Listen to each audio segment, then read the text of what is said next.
Take another look at these 6-inch Marx astronauts, and I'm actually glad I did because I just noticed a little variation.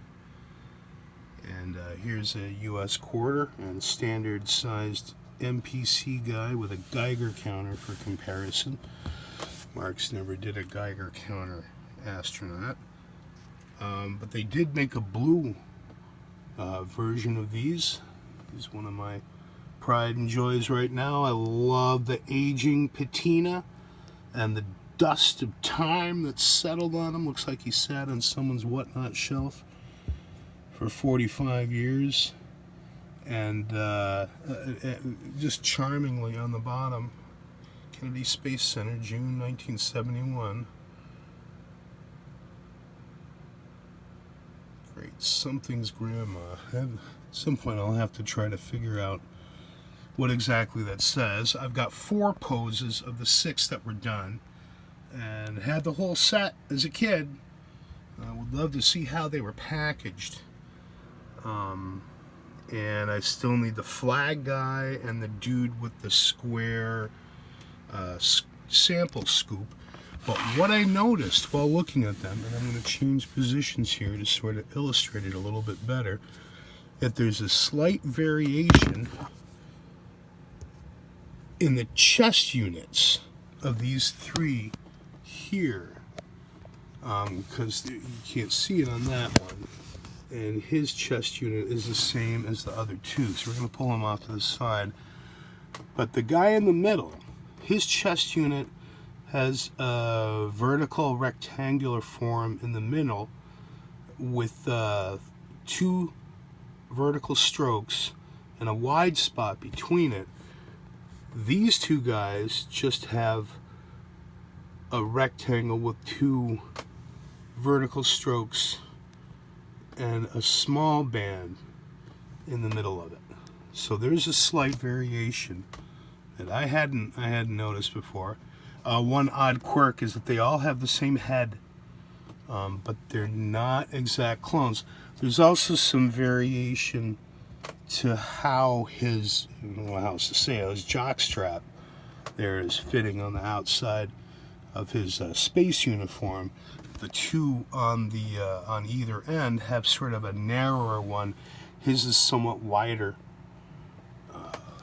covering more in the middle. Hadn't noticed that before.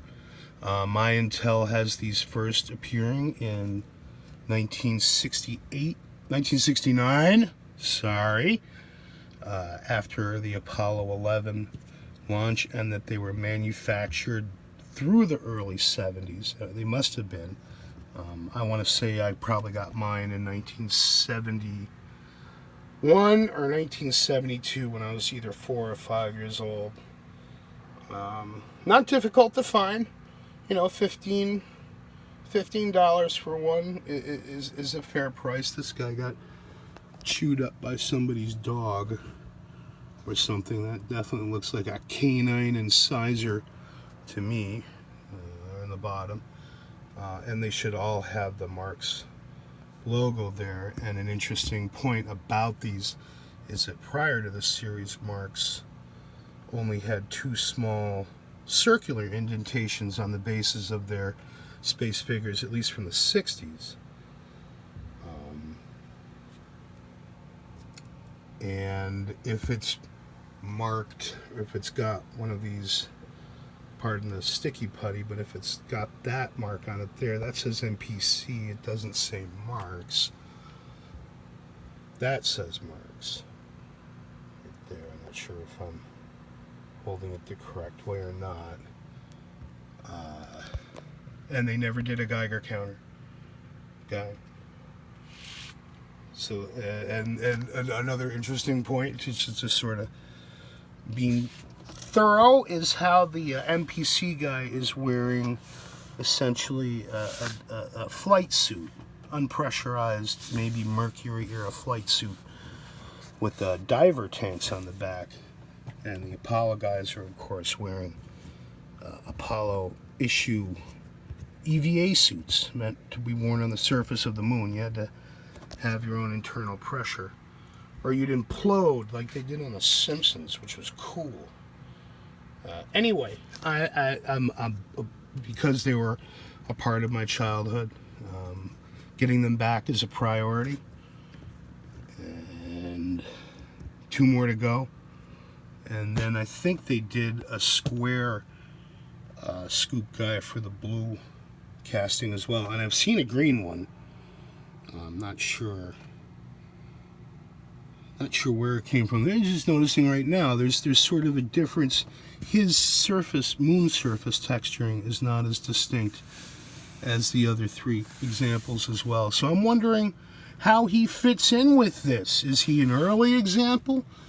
Was he a later example? His plastic also has sort of a different luminosity to it than those 2 in white. I don't know if the camera's making it evident. It's sort of waxier. I think that would be the term to use. The other 2 has kind of a china like patina on it, but it could be due to handling, although there definitely is a softness to his lunar surface that the others don't have, and his chest unit is different than the other 2, and the back of his pants is rendered different than the other 3. Interesting, and cheaper than collecting Civil War era firearms. Get yourself some Marx, guys. You'll be glad you did.